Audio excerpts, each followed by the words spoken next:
Hello and welcome to the Cornish Witch podcast. I'm your host Freya, a witch who lives in Cornwall but who isn't a born and bred Cornish maid. In this two-part episode, my guest is Olivia Grace Jensen. Olivia is a transformational mentor and facilitator. With nearly 10 years of spiritual study and exploration of transformational group work, in part one of today's episode, we delve into Olivia's unique journey through spirituality, embodiment, and sacred sexuality. Olivia shares her insights on the importance of physical connection, intuitive touch, and the transformational power of living in alignment with one's true self, especially in a modern, disconnected world.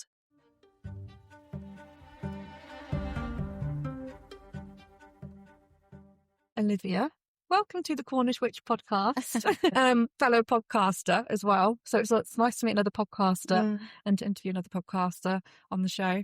So you know what it's like.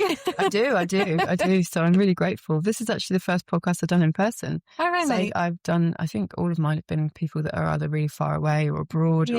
So it's really lovely to be in person. Thank you for coming. Thank you for having me. I try and do as many of my podcasts in person as I can. I think it's lucky because I am mainly based in Cornwall. So I'm happy to travel. People will meet me at the little studio that I can use in Launceston. I think I've done one podcast. No, I think I've done 2 or 3 podcasts where it's been online, but which still went really well. But no, I'd much prefer to be,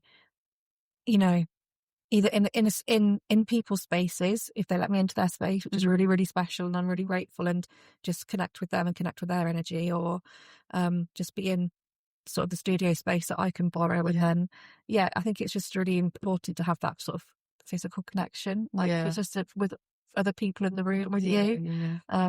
Everything's just so online these days, isn't it? I know. And I blame COVID for that. I think some people really like being online and working from home. I think it was probably like an introvert's dream. But for me, I think I'm a bit of an ambivert. I need to be around people to motivate me.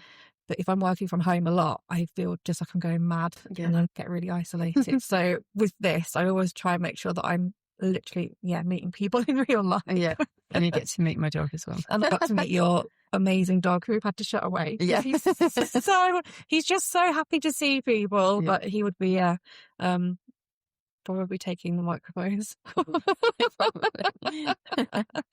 Your dog is would you like to explain a little bit about your dog, just because this is an audio podcast? Yeah, can do. Yeah. So he is a Sicilian rescue. Found him at a petrol station on a random highway in Sicily when I was living there. And he's been with me ever since. So that's going to be nearly 2 years this summer. And he's now a British resident and living back in Cornwall with me. And is my kind of companion, I guess, because also spending a lot of time alone, working alone, working a lot from home. And he truncates my day, really. So every morning we're down at the beach, down the road, which is just pretty wild. And more often than not, there's nobody on the beach. And so I'm training him and we play these little games. And it's a big responsibility to have a big dog by yourself. But he is just such a gorgeous addition to my life. I think there's so many reasons as to why animals come into our lives. And even when we were driving down the highway, my partner at the time said, "Oh, should we pull in and get a coffee?" And I thought, no, I don't really want one, but okay. And I'd been off in a daydream thinking about what would I do if I got pregnant and had a baby. And then we pull into this petrol station and we saw him, and we both just immediately thought, oh God, this is our dog. And so he came home with us, and it's been with us ever since. And he's like, for people listening, because it's an audio podcast, he looks like a cross between, I don't know, maybe golden retriever and some sort of wolfhound. I've actually got a DNA test in the kitchen. Okay. I need to do with him, because the first one failed, but I'm trying to find out what he is so that I can start meeting his specific breed drives, which I think I'm doing intuitively anyway. But maybe Italian Spinola, maybe a bit of Lurcher. He said, you've got lurchers, Yeah. Irish Wolfhound, Retriever. Yeah. The more I'm actually training him and kind of connecting with him in a more structured way, the more I see his Retriever coming out. Because I think as a stray, they're so self-sufficient, and we don't know what his life was like before we found him. So he didn't show any of those interests in like play or food, or he was just pretty wild and knowing he can get what he needs whenever he needs it. And now I'm working specifically to like up those drives. This is a real niche, like dog training. No, I like it. That we like, can jump off into. So I'm like really learning a lot about intuitive touch, and there's a centre in Cornwall called the Wolf and Dog Centre, who the guy that runs it wrote this fantastic book about living with wolves. And so I'm really kind of learning a lot about training and intuition and wolf culture and dog culture, and so I can get a bit nerdy on it. But anyway, I'm seeing more of his Retriever come out because he's getting greedier and getting more into kind of playing, and that's really good because I think it's a sign that he's on brand for his breed. He's a big dog. He's the sort of dog that you would take into battle with you. Like, he's so big, like, but he's like a big gentle giant at the same time. Yeah, he's gorgeous. Maybe I'll get a photo of him. And we can pop it up on the Instagram. It's hilarious. From like the back streets of Sicily, he's been in a documentary. Bless him. In my little tiny world, he's becoming minutely famous. Oh. Well, I think it's nice, especially like you say, you don't know what he's been through, and I always wonder what I would do if I did rescue a dog up to about a month ago, but it wasn't like a rescue. I was just I'm going off to a tangent about dogs now. I was just coming out of I was just doing a visit at work, and I was coming away from the place that I'd done this visit, and I crossed over the road to where my car park was, and it was a little tiny village, and I just suddenly saw like this tail go against, like go sort of like go across like really quickly, and I was like, what was that? And then out of nowhere, this gorgeous brown and white spotted collie just came out of nowhere and just like came straight up to me, like belly up, just wanted loads and loads of cuddles. So friendly, had a collar but had no tag. It just clearly escaped. But wouldn't stop following me, and like would just run in front of me and lay down, and then like run in front of me and lay down. And so when I opened up my car door, I always keep a blanket in the back of my car just in case this thing ever happens. You're a dog person. I am a dog person. Only a dog person. Yeah, but I got the blanket and I threw it on the back seat, and I was like, come on then. And she jumped straight in the back, and I was like, okay, we're going to the vets. So she was such a good girl. She just like chilling in the back, and then drove to the vets. I rang the vets on the way. They're like, yeah, it's fine, bring her in. Popped into reception. They gave me like a lead, how you can just sort of slip them through. Yeah. And like, she just was like, put her head into the lead. She was just such a good girl. Like, and then they're like, we'll let you know if she's chipped, and we'll let you know if her owners come and collect her. And she was chipped, and her owners did come and collect her, and she did just escape that day. Yeah. But I was a little bit sad. I was like, oh, I'm really glad that she's back home, but I would have liked to have kept her. Yeah, sweet, very sweet. But moving away from dogs, because it's not from dogs to witches. Yeah, from dogs to witches. So can you tell the listeners a little bit about who you are and what it is that you do before we sort of get started onto your spiritual journey? Yeah, sure. So I am British born. I'm about to find out my own ancestry DNA as well. So exciting. Because I want to find out whether I've got any links to Cornwall, because I feel really, really connected to this land. I have some Danish in me from my dad's side. But I don't know much about my history. And I lived in New Zealand for 6 years, and I would always do a lot of, receive a lot of bodywork, and I did a lot of training in Indigenous Māori bodywork, which is called mirimiri. And all the healers would always say, you got to find out your whakapapa, which is your genealogy.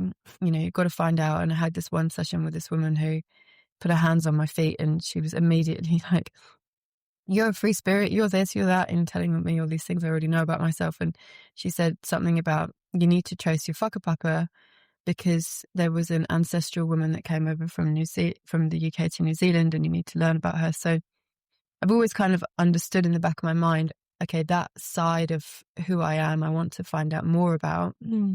because we're quite disconnected from our roots as modern society, I think, unless you've got Indigenous background. And so I'm starting to feel more like, okay, I want to find out more about ancestrally who I am and where I'm from.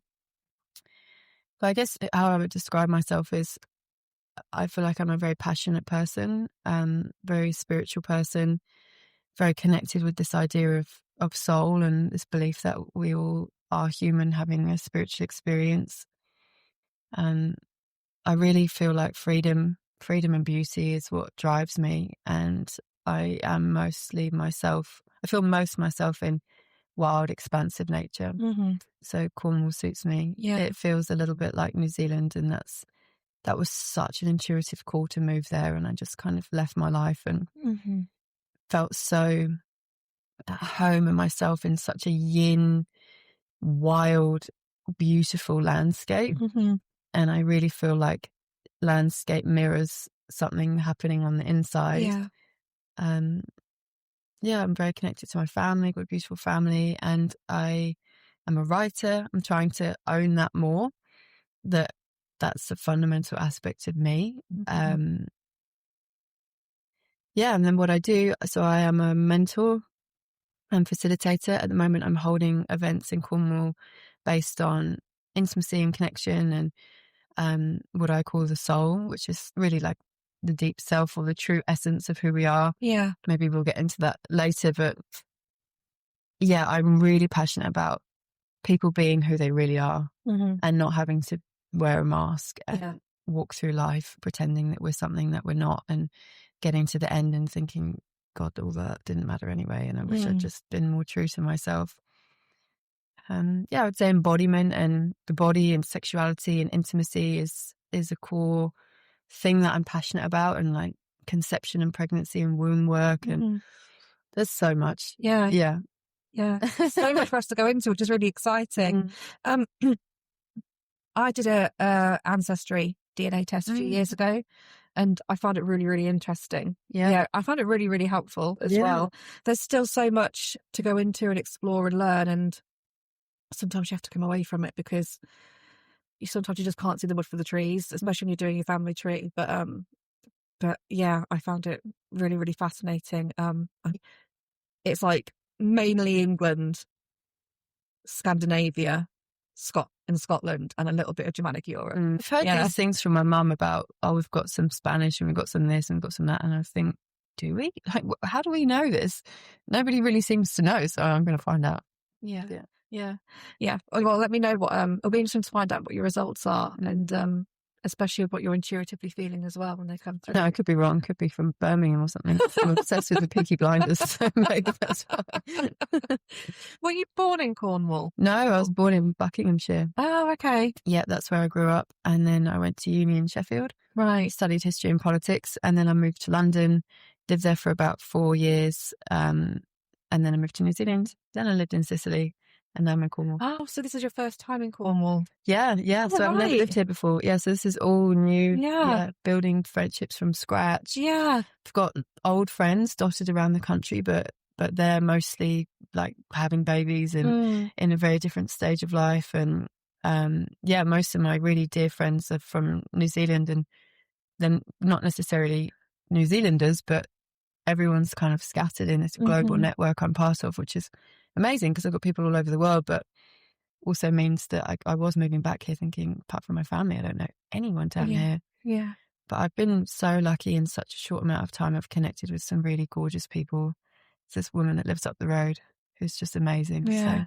So that's really nice. One of the beautiful things about Cornwall is you kind of you find a lot of like-minded people, and it's very, very friendly. I moved down here 7 years ago to be with my family, and I didn't know anyone apart from my family moving down, and I was leaving behind everything I knew back up in the Midlands. And I was like, what am I gonna do? But I needed to be with my family. Like that's where home is for me. But it's the best decision I ever made. Like the connections and the friendships that I have made down here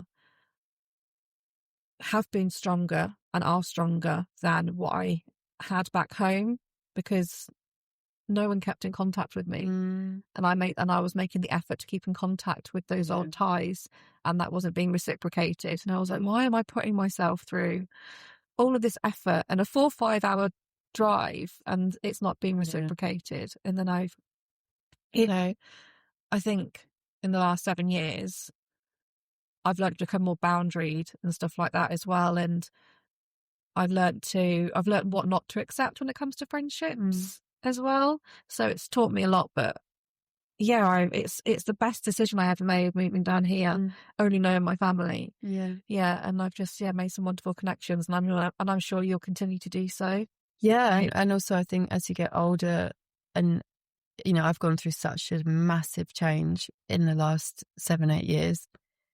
I really feel like I've gone through a full death and rebirth cycle, and who I am, I actually feel more connected to who I am at my essence and who I was as a child than I ever have before. But there is a completely like unrecognizable quality to me as well for some people. And I think there's just a natural change that happens. And sometimes it can be awkward letting go of friendships because we can make it mean something about us, or not all of us really have great tools to kind of gracefully end a friendship with love, or just acknowledge that we're changing. I definitely didn't do that very gracefully in some ways when I moved to New Zealand. I actually deleted loads of people off Facebook, deleted everyone off Instagram, started a new Instagram, and didn't talk to loads of people for ages. And I can imagine that was really hurtful for some people, but it wasn't actually about anyone in particular. It was more like, I didn't know it at the time, but moving there felt like I need to work out who I am away from who people think I am. And that was so liberating, and it was a really important thing for me to do. And I don't think I articulated that very well, but also I've noticed that I do that. I feel like as a spiritual woman connected to the cycles of life, I'm not expecting to stay the same. No. And there's something about our bodies, and I don't know exactly how long it is, but it's like every number of years we completely, on a cellular level in our bodies, completely regenerate and renew ourselves. I'm not sure how long that cycle is, how many years it is, but it's interesting that we go through it spiritually and emotionally, personally, but our bodies also shed the old and renew renew ourselves. Even every month, if you want to move that fast. Well, do you know what? Yes. I listened to your episode with Trudy. Did you? Which I really enjoyed, and that you talk a lot about cyclical living and the blood and the power of the menstruation process, and it can be deeply, deeply like regenerative timing. Since that episode with Trudy, I have looked at my menstrual cycle in a completely different way, and I no longer feel like, because you've listened to the episode, I feel like I'm wasting. It's a waste every month, and I'm not, fulfilling that societal duty of having children, and now I completely see it. I see it in a completely different light, and I've taken some of Trudy's advice, and I do things differently now, but I love it as well. I'm benefiting from it in such a holistic and emotional and spiritual way. It's been incredible. I don't even want to waste a drop of my blood. I don't now. I literally save every single drop I can. And I'll tell you what, my plants love it. I've got like jungle outside now. I've got like an angel begonia, and it's like a clipping off my mum's original one, which I think was her grandmother's. It's nearly 100 years old, like where the clipping has come from. And so I've got a really, really tall one in my living room, and then I have one in my kitchen, which is another like offshoot. And it was dying. It was really dying, and I had a money tree, which I call Money Penny, from my granddad, and she was also not doing well either. So I put a few drops in to those, and they are thriving. Wow. Absolutely thriving, like new leaves, like new stems. It's incredible. So I'm like, okay, I know I need to give you guys every month. Like, Don't tell the big global change of fertilizers, because that'll be the next thing. They'll start coming for me. Yeah, but no, it's it was such I think a revelation during the episode with Trudy. Yeah, and having a lot of I was very disconnected from my period, and now I'm in a much better place. That's amazing. Which is great. Yeah, it's interesting what these intuitive calls to start something like a podcast can bring out in you, because I know that the podcast that I made about soul and spirit-led leadership, which I was touching on before, that the arc of that podcast really grew me, really, really, really grew me. Yeah. And I feel like quite far away from that content already. And it was kind of like that podcast was partly just for me to kind of grow through in an exploration of what leadership was to me at that time. So yeah, I think as creative spiritual women, nothing is ever just a product, is it? Yeah. It's like we're being worked by the process of creation. Yeah, and we really nurture. Yeah. And it's beautiful. I felt in that episode that you were sharing vulnerably about. So you get very upset. But there can be this, I guess, kind of like expectation in more like spiritual witchy woomy circles that everybody's on the same page, or if you're connected to your womb, you're somehow more witchy, or if you're connected to your blood, you're somehow more spiritually advanced, but that's just absolute bollocks, really. And everyone's on their different phase of their path. So it was really gorgeous to listen to the episode and feel you really receiving something from it as well. No, it was a wonderful experience. And I met Trudy at the Witch Festival, I think a month before. And I think I'd been following her for a couple of years. Like, I'd had a Wild Samsara was on my radar for a little while. So it was so nice to sort of, it's funny. I feel like since doing this podcast, I meet people when the time is right. Yeah. The last episode that I put out a couple of weeks ago, with a person called Ralph, they and I were trying to get together to record a podcast episode, and for situations out of our control, we just weren't able to get together when we had arranged to, just sort of extenuating circumstances. So I said to them, when the planets align, we will get together and record our episode. And the day that we recorded the episode, there was a planetary alignment. I was just like, what? Well, I mean, yeah. But it's just interesting how things will just naturally just sort of align or meet up, or like you'll just sort of come around into that sort of circle, and it's like, you're sort of joining together. It's very, and I love it. Yeah. I think that's sort of the magic and the mystery to it as well. I mean, I could try and look at it in a skeptic way or a logical, rational point of view, but I don't want to do that. I know, life's boring enough as it is. Yeah, exactly. Like, yeah, absolutely. And I feel like we are the magic. And is it Roald Dahl who says those who don't believe in magic will never find it? I don't know, but yeah, that's a nice quote. It's a lovely quote. Yeah. But how did your spiritual journey start? Well, I think I was always I wouldn't have ever called it spiritual, but I was such a shy, intuitive child, and I was very magical and had a real access to imagination and kind of unseen worlds. And my mum was really amazing at kind of supporting that in us and in me in particular, I think.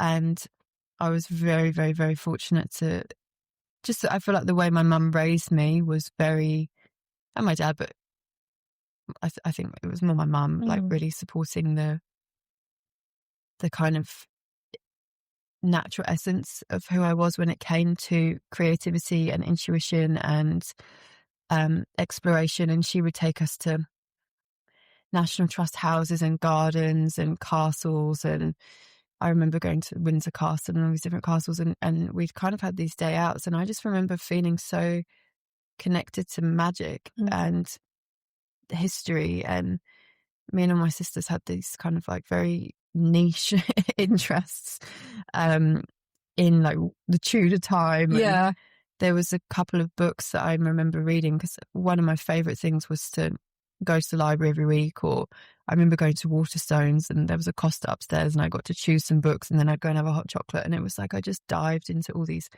worlds. And I mean, as you can see, I've got my bookshelf here. Like, I'm such a reader. I just really, really, really lose myself in story and life writing and fiction. And there were a couple of books that are Celia Reeves books. One's called Witch Child, which is why I called my Substack Witch Child. And that's about a young woman who sails across the ocean. She's a young witch and she sails across to America.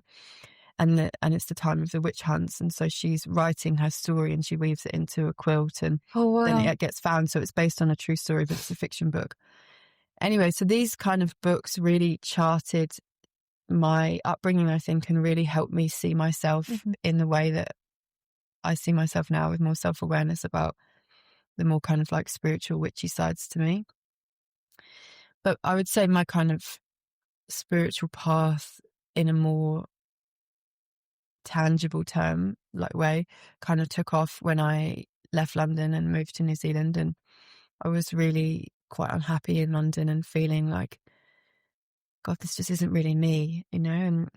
And then when I went to New Zealand, I just had a lot more space in my, not just work-life balance, and life was easier and more fun, and I had a lot less structure and I had a lot less obligation, and I also had a lot more money because I was just getting paid a lot more and working a lot less. And there's a better work-life balance out there. Yeah, definitely. And so I just really took myself on so many trips and adventures and went into nature and trained to be a yoga teacher. And I was just following my intuition in these breadcrumb trails. And basically at every point, I just kept saying yes to things that I wanted to try.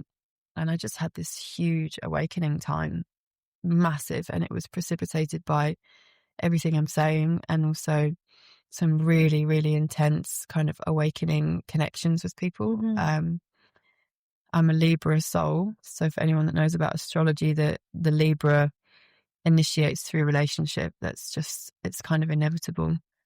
If you have a Libra rising in your chart, you will initiate yourself in life through relationships. So I can give thanks to some of the beautiful men in my life, in my path, that really, really grew me. And there's so much, but I would say that time, those early years in New Zealand, it was like, not only did I have a Kundalini awakening through the body, I got really into Kundalini yoga, and my body just woke up and started like fizzing and popping, and even I was having like flashes behind my eyes, and I got tinnitus, my ears started ringing, and all of this, I think, was just like my body waking up to this life force that had been stagnant. And then I got really into esoterics and started learning more kind of consciousness structures that complemented the awakening I was having through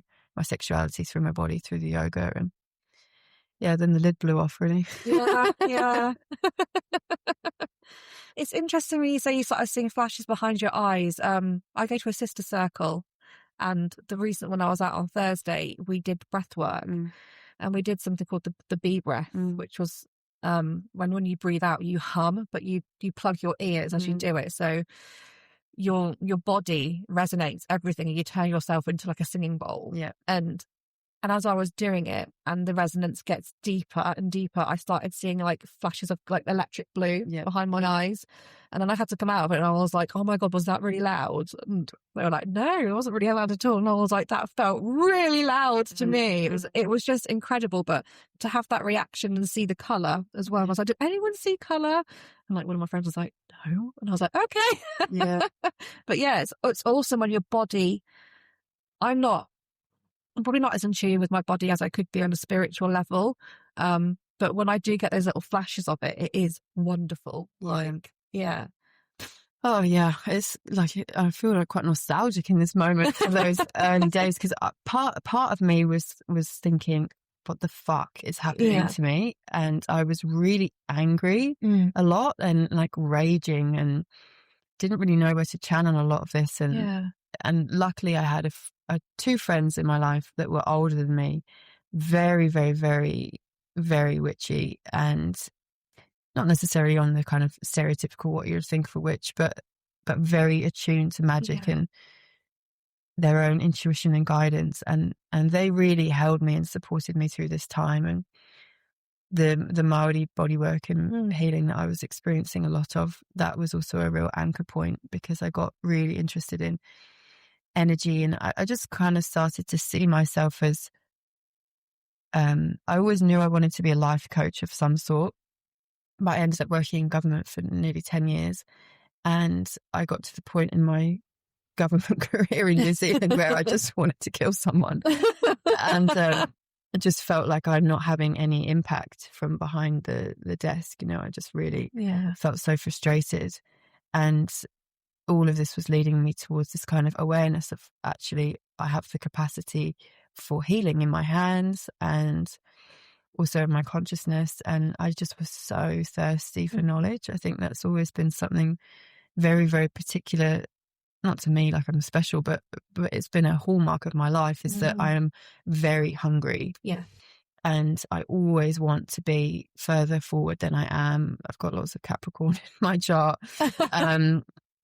I always want to be 10 steps ahead. And I feel like, how I understand it is, I feel like I have this powerful soul that really doesn't fuck around and knows where it's going and knows what it's capable of, and really believes in like the service to humanity. And all of that might sound really grand, but I just feel like my soul is like here for a mission. And then I have this personal self that's wrapped around it that is just like insecure, or, you know, has the human side. Yeah, exactly.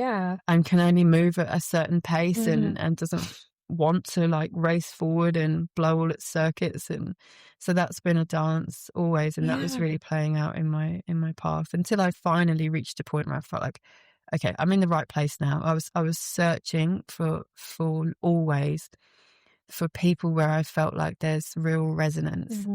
And although I'd had lots of people in my life who are amazing, who are deep friends, amazing family, it was in New Zealand that I found people who I kind of felt like, oh, these people want what I want. Like, they actually want to upturn the rocks in life. They want to really be given to the mystery. Yeah. And that's not actually it's not a common experience in humanity. Most people are just happy doing their life, you know, whereas there's always been this thirst and this hunger, this insatiability for more, which I feel is tempered now. I feel like actually now my spirituality and my spiritual path is embodied and grounded. And yes, I still have those tendencies to kind of want to strive forward, but I'm much more at peace with, I guess, having anchored what God is for me inside of myself now. I don't feel like I'm looking for it on the outside anymore. I feel like it lives in me, whatever God wants to mean, you know. Have you heard of the Akashic Record? Yeah. We could go into a real deep dive about that, but I haven't looked too much to the Akashic Records, but I do find them very interesting that we have everything encoded in our DNA, and that we just need to unlock it and find out what those ancestral secrets are, why we're here, you know, unlock those truths. And I find that really, really interesting, especially for people who have had a spiritual awakening or are able to completely connect with their spiritual side, and people who, you know, might have struggled with mental illness or psychosis, and they find a lot of truths from that. And I find the Akashic Records a very interesting thing. I really don't know anything about that. My path has been more embodiment, sexuality, and what I would call soul work. And I really think that most things point back to the same arc. Call it the hero or heroine's journey or whatever, which is like, we go through life with our trials and tribulations, and those of us interested in knowing that, feeling that there's something more, and then wanting to know what's underneath. You know, how do I... and sometimes it comes from suffering. You know, like deep suffering, or mental psychosis or addiction or death or trauma, and there's this kind of on your knees moment where you feel like, some people call it the Mack truck moment, where something in your life happens and you think, okay, I'm on my knees now. I cannot go on. I'm so deep in my suffering. Something has to change. And I never had that. No, I really I've been very blessed with a beautiful life. But I definitely feel really connected to the idea of, there's a teacher of soul called Michael Meade who talks about the deep self and the little self. So the deep self is the soul, the little self is the personality or the ego, although I don't really like the word ego because I think it's like kind of got connotations of something other than what it is, which I just think is like the human form. Anyway, where I'm going with this is this idea that Michael Meade speaks this concept of, we are often most connected to our soul in times of crisis, and it's actually these times of deep crisis and instability and inevitable change and transformation that help us go into that phase of metamorphosis and come closer to our essential nature and our soul or our core essence. And that can be really scary, those times, really, really, really scary, because we are opening the door to something that's unknown.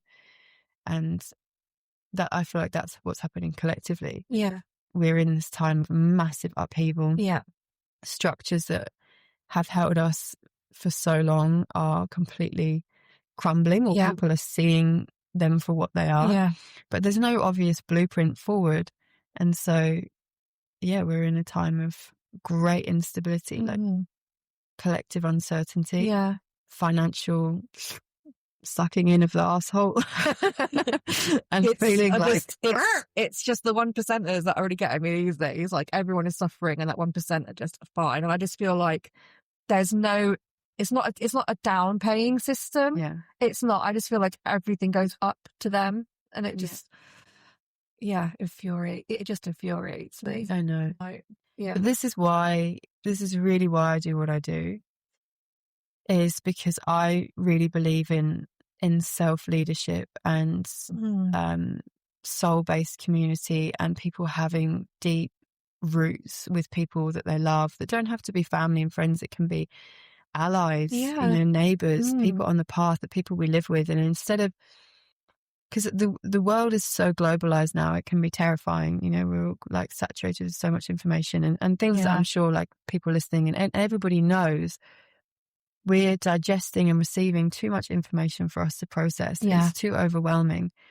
And I feel like the antidote to that is grounded, soulful, meaningful human connection and intimacy, which is why I hold the circles that I do, the retreats that I do, the temples that I do, because I know how important being really truly seen for who you are is. Like, it's so nourishing on such a deep level, but it's also so important that we have touch and connection. It's like these primal animal parts of us that actually just want to like nuzzle up and feel held and cared for. When you say touch and connection, I a few months back at Circle, we had someone bring in oh my gosh, what's it called? You do a lot of stuff with your thumbs. It's Chinese medicine. Karina, I'm so sorry. Reflexology. And we all ended up, I'm so sorry, Karina. She hears this. She's going to be like, Freya. She's amazing. But we all sat in a circle, just massaging each other. And it felt lovely. Because we were all having that physical touch. There was nothing sexual about it. There was nothing like, weird about it. It was just, like you said, being held. And it was just so comforting and just so, just nurturing. And it felt safe, as well. And absolutely. Oh, yeah. So important. So important. And it's also uncomfortable and scary to ask sometimes for these things that we need. When you're ill and you just really want your mum to kind of stroke your hair or for someone to look after you. And it's partly by having a dog is so lovely. And I'm trying to not override his boundaries and, jump on top of him and cuddle him too much because he doesn't really like it that much. But there's something really gorgeous about co-regulation, like when he's sleeping near me and how when he chooses to sleep near me or he chooses to sleep at my feet, that's his way of saying, I feel safe with you. You're my chosen person. And I kind of think it's the same when it comes to connection in community settings. Most people, unless you have an intimate partner, you're not having your touch needs, your oxytocin needs met. And it can be scary because obviously there's so much perpetration and you know, pain and suffering that's been caused by transgressions of boundaries in the world. And lots of people are carrying experiences from when they didn't have their boundaries honoured. And I think as women as well, we are in this country and in the Western world, actually that's not fair, everywhere, but we are at a state where we are being persecuted and our boundaries are being completely ignored and brushed aside, and we are experiencing physical and sexual violence, which then makes it hard for us to reach out for intimacy and reach out for touch because then we're so traumatized. It's a huge topic and there's so many different angles, but what I'm, I guess, bringing in the work that I'm doing is wanting to guide people and support people with intuitive touch in a way that feels really safe, that moves at the pace of the nervous system, at the individual and the group, that's completely agendaless, non-goal orientated, agendaless touch, not sexual, but it's nourishing. I hold a temple once a month in Porthtowan, and on Friday we had our temple and we did a practice where we just sat back to back with somebody and like felt your own heart and then breathed and felt the heart of the person behind you through your back and just resting in that place. Honestly, it's quite profound. If you like, it's warm candlelight music, connecting with the heart of yourself, of the other person and of the collective. Oh, so yummy. And then we did this where you just lean back into somebody and just be held. And temple's not a very well-known concept in a lot of places. Obviously there's the kind of archetypal religious temples or the places that you go to for worship. But temple has its own kind of culture around it. But more and more now the idea of temple is becoming more popular. It's kind of in some ways been co-opted a little bit by tantric scenes and neo-tantric scenes, and so some people think that temple is a sexual space, which it can be, but that's not what temple is for me. Temple is so much more about devotion and the sacred and authentic human intimacy and connection. So the temple that I'm holding is not a sexual space. Everyone keeps their clothes on, but it's really deep and gooey, and the most radical thing that might happen is that you have a cuddle with someone. But it feels, I think, good, you know, and at the end of the evening, people are like, wow, I really needed that, in the same way that the reflexology felt good. It actually feels really good to be held. So if someone came to you who had an interest in going to temple, but I'll use myself as an example. When I feel safe with someone, I'll allow that physical touch. You know, like we had a cuddle, but I felt safe with you. But say if I went to a space where it was a temple or it was like a practitioner's a space of like practice, and there were men there as well as women, I wouldn't feel comfortable in people coming near me at all, because I've got a history of where I've been violated, and I'm in a place where I have been single for a very long time, and I'm in a very solid place. But at the same time, I recognize that I am human and I do have needs. So, and I need to learn to not suppress them and go, no, I don't need that. But going into a space where it is intuitively tuning into your body and then tuning in with people who you don't know and then people of the opposite sex, that would be very scary for someone like me. And I'd be like, my friends go, oh, you give fuck off vibes. I'm like, well, what do you expect? Like, so how would you work with someone who is curious, then coming into that space, but to help them feel held and safe and like their boundaries aren't being broken? Yeah, well, thank you for asking that and for sharing that personally. It's so common. I would say half the group in any generic group, that I hold, half the group probably feels like that at least. So it's about always connection with self first. Everything is always invitational. There's absolutely no agenda or expectation to go into anything that you don't want to. And also there's an awareness in me that not everybody feels comfortable to say no, even if they want to. There's all sorts of things happening inside of us and different ways in which we express our no or don't express our no. So and obviously I'm only human as well as a facilitator. Sometimes I might get it wrong, but there's a way in which I'm tracking what feels most authentic and genuine for each person and for the group. And I always err on the side of caution.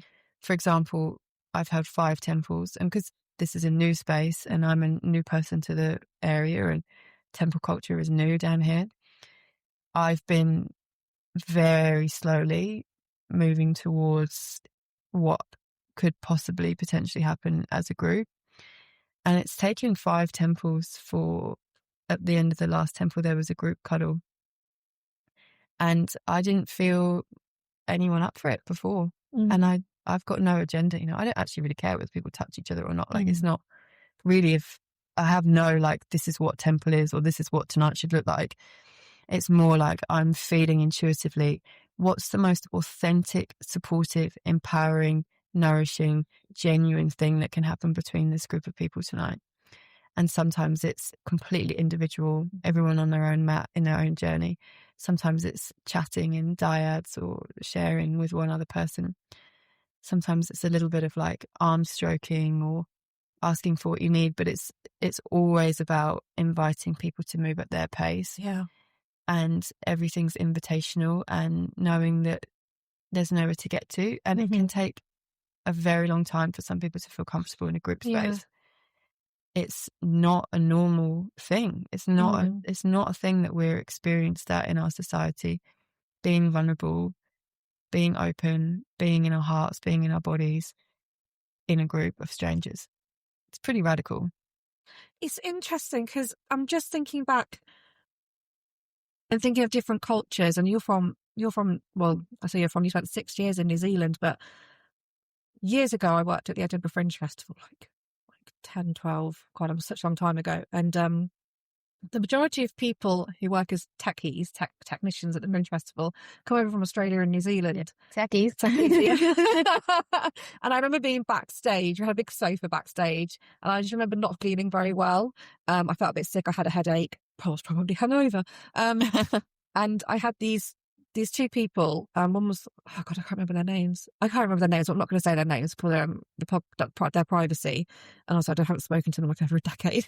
But one was from New Zealand and one was from Australia, but they both lived in Australia. They didn't know each other, but they suddenly like physically held me. They were like, Freya, lay down. And like I had one was just like stroking my head, the other was just stroking my legs. And I was like, what are you doing? And I was like, just chill out, it's fine. It was totally normal for them to do that. It was like within their culture. But for me, I was like, why are you touching me? And then I eventually sort of relaxed and I got into it, and it was really nice.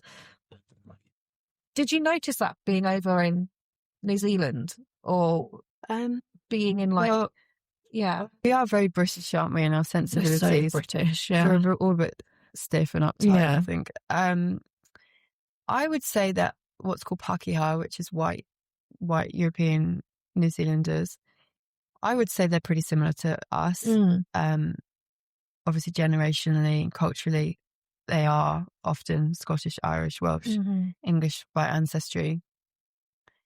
I didn't particularly experience New Zealanders as like physically any warmer or cooler than us. But Maori, the indigenous population, and Samoan and the other cultures that live there are definitely so much more tactile, and the Maori culture, as I can kind of perceive it, is so no bullshit, so honest, so humble. There's a level of how do I describe it? I guess an anecdote comes to mind is, so a Maori funeral is called a tangi.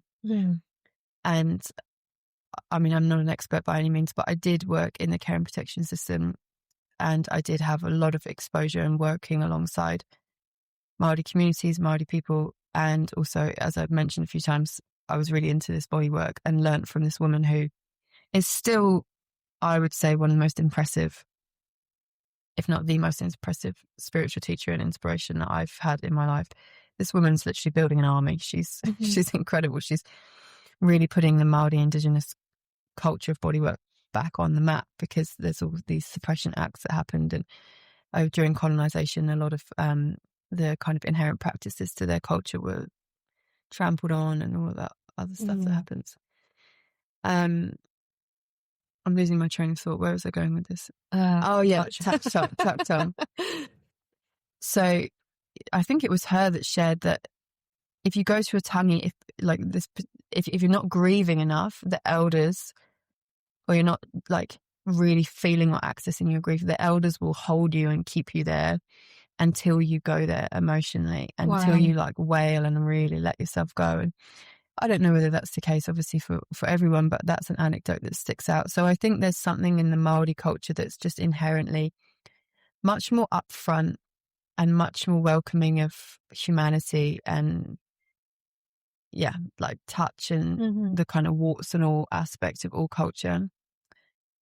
In Australia, I'm not so sure, but I do feel that there's particular aspects of Australian culture, very niche, obviously, where sacred sexuality and kind of embodiment and like home birth midwifery and things like that. There's a real kind of subculture of Australia that's very, very, very leading the charge on that. There's a woman called Jane Hardwick-Collins, who's a home birth midwife. She's a crone. She's just amazing.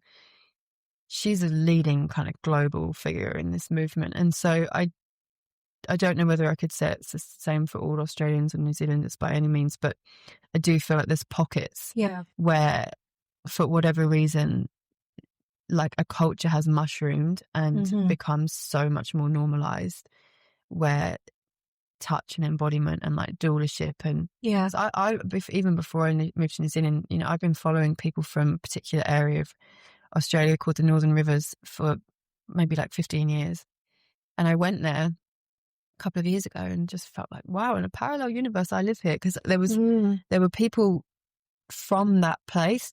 Julia Allen, who's a sexologist, who's this quite famous leading sexologist, I was listening to her for the last 10 or 12 years, and I kind of realised over time, something I feel like in my soul is calling me towards these cultures where people are having conversations about intimacy and holistic well-being and sexuality and all the other things I'm interested in, that's just not apparent in my day-to-day life in England at all. Yeah. But it's changing now, Cornwall's pretty, there's loads of amazing people doing lots of cool stuff down here. Yeah, there definitely is. You've mentioned sacred sexuality, and you mentioned a little bit about your sexuality when you're coming into your spiritual journey, and then sexology as well. Can we do a bit of a deeper dive into that? Is that okay? Because it's not something that I've ever sort of, I've heard of it, but I don't really know much about it. Obviously I know about, sort of sexuality, but sacred sexuality. And that's like, what does that mean? Or how would you explain that to someone? So for me, it's sacred sexuality is about, in really basic terms, making sex more sacred, which is moving away from what most of our culture is having, which is like friction-based, transactional sex, whether it's like hetero or otherwise. There can be this like, it's a huge topic, but some of the challenges I see, for example, because I've worked in sexuality for a while, is people being disassociated from their bodies and their hearts, feeling numb, down to trauma, lifestyle, all sorts of different things. Porn use is really wrecking people's cognitive brain chemistry capacity to feel pleasure. toxic stuff like wearing microplastics, having your phone in your pocket all the time, like basically burning your pelvis with like toxic radiation, lifestyle habits, alcohol, drugs, impacts fertility. All of this impacts blood flow on an anatomical level to our genitals and to our pelvis in connection with our womb, and some of the stuff that you talked about with Trudy about womb health. And so I feel like there's this collective kind of like, like when oil sits on water, there's this kind of like numbing of our sexual expression in the world for all the reasons I just mentioned, but also culturally things still remain taboo.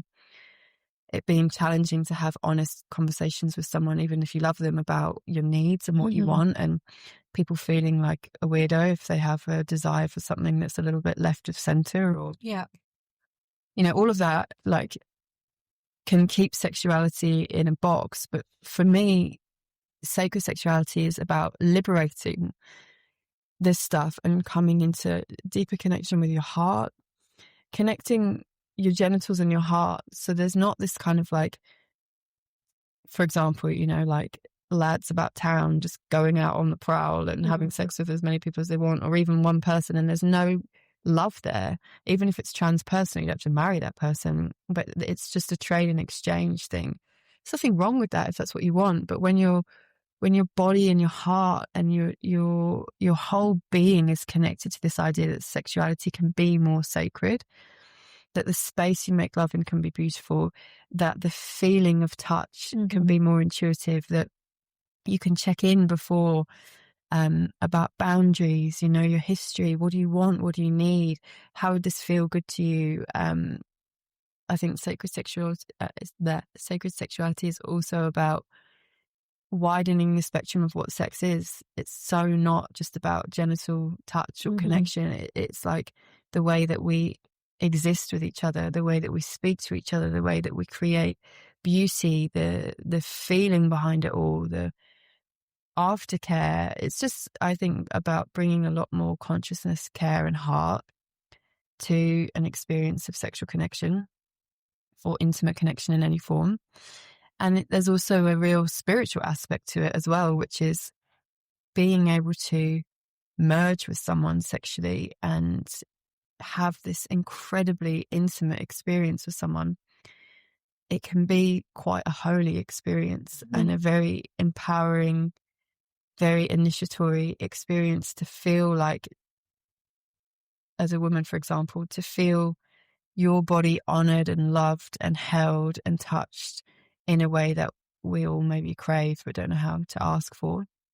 And then on a kind of physical level, to actually have a spiritual experience of a sexual connection with someone where you're not really you anymore. You're like off somewhere else having this like mega journey, with like no drugs involved, and just kind of really touching the essence of what it is to be like human and spirit.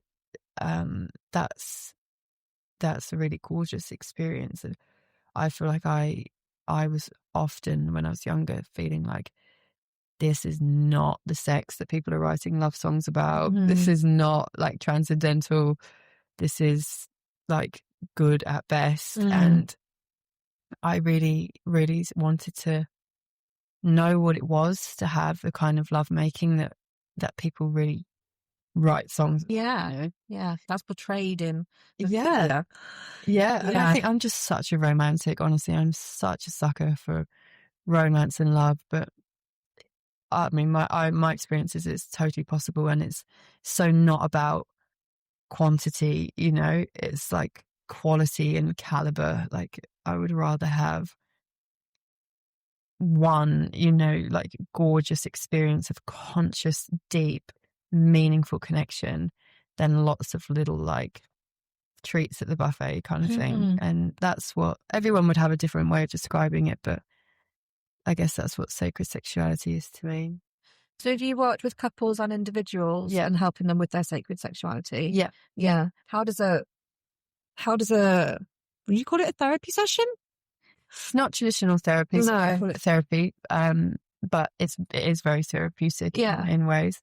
So I do individual sessions with women, which is like tantric inspired kind of yoni massage, and that's very devotional, very ceremonial, very kind of drop into that like womby, gooey, delicious space, and often that can be, to touch on what you're sharing earlier about boundaries, and often it's like, well, always less is more. Yeah. But often it can be like actually just even the act of a woman saying yes to having somebody's hands on her in a ceremonial, non-goal orientated, devotional way. It's like, really mind-blowing, and that can be massively healing before you've even touched any sexual side of anything.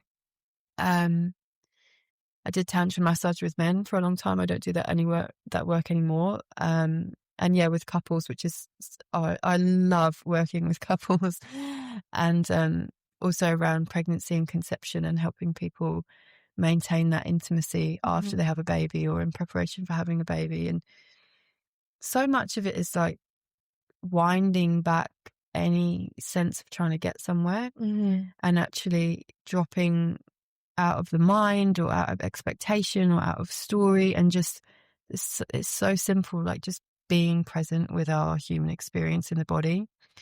And often what I love to teach people is how to move energy through their body in a way that I would call it eros, like how eros, this inherent life force that lives in us, can start to move and kind of like, just like a soda stream, you like wake up the bubbles, and it just starts through the body. That can be really nourishing, even in and of itself. And when you've got two people who are connected to their own eros, and maybe having their own self-pleasure practice, or like just taking care of themselves, eating well, sleeping well, journaling, all the like traditional hallmarks of like looking after yourself well. When you've got two people that are doing that, when you come together and then you start bringing in eros and more of like a, I guess, conscious, like intentional way of connecting, the difference is massive. Yeah. And it really illuminates where, as a couple, we're kind of expecting someone else to facilitate an experience for us, or we're having this unspoken dynamic of maybe we feel insecure but we don't want to voice it, or maybe we want something, we don't know how to ask for it, or maybe there's like some resentment that's built up of like wanting to be held. It's very common that men want to be supported, men want to be looked after, they want to have sensuality and touch and slowness, and they want to be provided for, they want to be cared for, they often want to have their hair stroked, they also want to be not just the strong one in a traditional sense. And very often women are also wanting to surrender and let go of everything that they're holding, and just drop into a state of deep presence. And so although I think the frame of sexuality or sexuality or tantra can bring up certain images or ideas for people, for me, they're just umbrella terms for depth, I feel. And that's what I really like to work with people on, is how do you be present in your body, in your heart, and feel truly connected to yourself and meet another person from that place. It can be quite profound. Very, very, very simple. Yeah. But we don't know how to do this often as a society. We just don't know this stuff. No, we're taught sex on a reproductive level. Yeah. And to not get someone pregnant, like in school, and that's it. Yeah.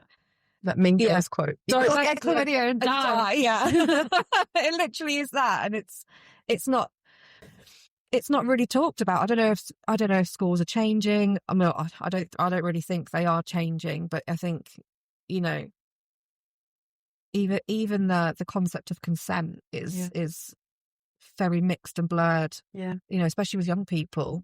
They don't really know, well, can I if I've said yes, does that mean if I want to stop I can't because we're already consented? And it's just what you're describing sounds like a much healthier and kind of the right way to talk about sexuality and to educate people within sexuality. And also that you're allowed to feel good, you don't have to walk through life like a fucking martyr with a stake on your back, like, oh, when I've completed all my tasks and made enough money and done all the right things, then I can enjoy myself. We're allowed to feel good. You know, sex should feel good. It should be pleasurable. It should be something gorgeous to experience with somebody else. It should be something that can connect you on a soul level with a person you deeply love or someone you care about. Yeah, it's so simple, actually, I feel like, and that's really what it's all about. And same as everything I'm sharing, all my work, the temples, mentorship, everything I do is just really about unpeeling the layers of what we think we have to be, so that who we really are can come forward, and how empowering and enjoyable life is when we stop trying to pretend that we're something other than we are. And just to love your body as it is. And I mean, I know this is easy to say. It's not like I have it down perfect either. Like, of course I have my stuff, but there's something in me that likes to kind of unpeel and just get to the truth. What's the truth of the moment? What's the truth of this exchange? Yeah. How long do you work with couples or individuals for? So 4 hours. So 4 hours is a minimum session. Couples can be 4 hours or a weekend or 8 hours or longer. It depends what you want to do or what you want to explore. And then I work with people one-on-one for either a couple of sessions at a time or 3 months, which is like an immersive mentorship. And we meet every other week, and then we're in constant, pretty much communication as much as the person wants to communicate with me. Yeah. And that can be, I love that. Like, you just get a window into somebody's life, and the more we are in connection, the more people receive, and just kind of walk alongside someone for a short part of their path, and it's just a real privilege. That sounds amazing. Yeah. I hope you all enjoyed part 1 of this episode with Olivia. If you're interested in Olivia's work or you would like to work with her, I have gone and linked all of her details in the show notes. Olivia is also going to be holding a retreat in Devon called Softcore, which is a body of work focused on self-connection through body, heart and soul. The dates for this are the 14th to the 18th of May. And I have included all of her details for this in the show notes.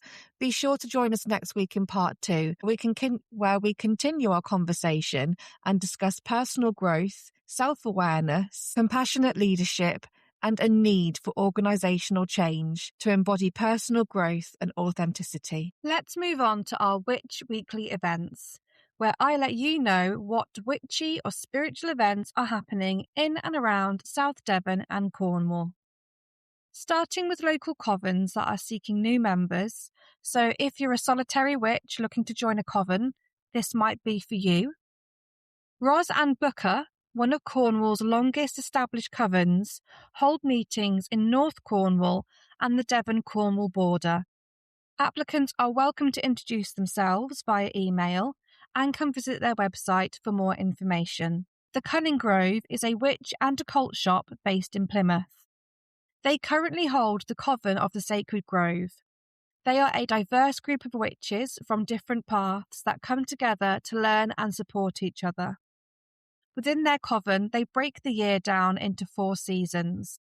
The physical coven meets on a Tuesday and Thursday nights fortnightly. They also have an online coven with spaces available. Everyone is in a group together, and each week they drop different techniques and teachings from PDFs, slides, and videos. Joining the covens comes with a range of benefits. You can get money off the shop and services, and you can also make use of the coven library, which is for local members only. To join the physical coven, it's £30 per person, and if you want to join the online coven, that's £15. If you would like to get in touch, you can message them through their Instagram page or Facebook page, and I've also added their email address in the show notes. Local witchy and spiritual events. Continuing with the Cunning Grove, on Wednesdays they hold a Witch and Stitch, which is a free weekly crochet, knitting and witchcraft session. And on Saturday mornings, they hold a free Witch and Brew session, which is a social with tea, talk, and it has a teaching focus. This is from 11 a.m. until the last witch leaves, and you can find out more information via their website, which is linked in the show notes. The lovely Seren from Serendipity Healing holds 3 women's circles. These are Tuesday in Abbot Skerswell, Wednesday in Torquay, and Thursday in Totnes, and they are all from 7 p.m. until 9 p.m. Participants can choose the date and venue that suits them, and she covers the same information in each one. They happen every 3 weeks, so you can celebrate the Sabbath and connect to nature's cycles. And then you will have a session between each Sabbath to look inward. She teaches a variety of modalities to help people explore and integrate the parts of themselves that are holding them back from who they want to be. These include somatic movement, guided meditations, tarot and oracle cards, witch runes, exploring crystals, herbs, journaling, creative expression through arts and crafts, Reiki, Sekhem energy, drumming and sound, goddess work with the archetypes, meaningful ritual and ceremonies, and lots more. The Cabinet of Folklore and Magic in Falmouth will be holding their tarot card readings on Saturday. Kicking things off this weekend, it's Tarot's Van. This will be happening in Launceston, North Cornwall. Tarot's Van is the Cornwall Festival of Ghost Stories, and it's been set up by Emily, who runs Black Cat Books, and Lawrence, who does the Launceston Ghost Tours. I will be podcasting at this event all weekend. If you see me in town with my headphones on and a microphone, please do come along and say hello. I'm really excited for this weekend. There's going to be lots going on around town, and Launceston does have a reputation for being the haunted capital of Cornwall. So come along, have some fun, and you never know, you might just see 1 or 2 ghosts. Also on Saturday, the 28th of March, Wild Tribe Events will be presenting their pagan and spiritual fair in Bude at Ivor Potter Hall. This is from 11 a.m. until 4 p.m. and it's free entry. Emma Jane Saunders from Dragon Goddess Healings will also be at the spiritual fair, and she will be offering her readings and healings. Sunday, the 29th of March, a sigil workshop is being held at 2 p.m. at the Cabinet of Folklore and Magic in Falmouth. There are limited spaces for this, and it's £25 per person. The ticket includes all the supplies you will need. The workshop will allow you to step into the world of sigil magic, where you will briefly look into the history and use in magic, and then you will learn how to create and activate your own designs. The lovely Megan Field from Sacred Kerno will be holding her Sacred Kerno Circle on the 2nd of April. This will be 7 p.m. until 9:30 p.m. in Liskeard. It's £10 per person, and the theme is cyclical wisdom. Something new from the Temple of Cornwall. Rebecca, who runs the Temple of Cornwall, she is facilitating a new course, and this is called Walking the Wheel, an in-person immersion around the sacred sites of Cornwall. It's a year-long immersion of all of the sacred walks around Cornwall. It's a collection of ceremonial group walks throughout Cornwall to bring you deeper into communion with the deities, elementals, and medicine of this ancient Celtic land. Throughout the year, you will gather every 6 weeks at different sacred sites around Cornwall. Each ceremonial walk, you will receive a spectrum of ceremony, ritual, community, oracle guidance, and some home-baked sweet treats. There is currently an early bird discount, which is 20% off the full price, and this ends on Sunday the 29th of March. However, if you're not able to make the deadline this Sunday the 29th of March, and it's still something that you're really interested in, Rebecca has kindly offered to give my listeners an ongoing discount code if they would like to join the course. So if that's something you'd be interested in, then send me an email at thecornishwitchpodcast@gmail.com or on any of my socials, and I will let Rebecca know of your interest. Links to all of the events that I have mentioned are in the show notes. If you have an upcoming witchy or spiritual event and you would like me to do a shout out for your event on the show, then please contact me. My details are in the show notes, and you can find me at the Cornish Witch Podcast on Instagram and Facebook. That is everything I have for you for this episode. Thank you so much for listening to the Cornish Witch Podcast. This podcast is an independent personal project created outside of my professional life. It exists as a space for conversation with witches, spiritual practitioners, and those walking their own paths, sharing lived practice, ritual, experience, and folklore often rooted here in Cornwall and the land itself. If you value these conversations and would like to support the continuation of the podcast, there is a voluntary link in the show notes. Listening will always remain free and there is no expectation to contribute. Whether you support here, listen quietly, or carry these stories onward by sharing them with others, thank you. Your presence honours the craft and keeps these tellings alive. May these stories find you when they are meant to. And until next time, may the path rise to meet you.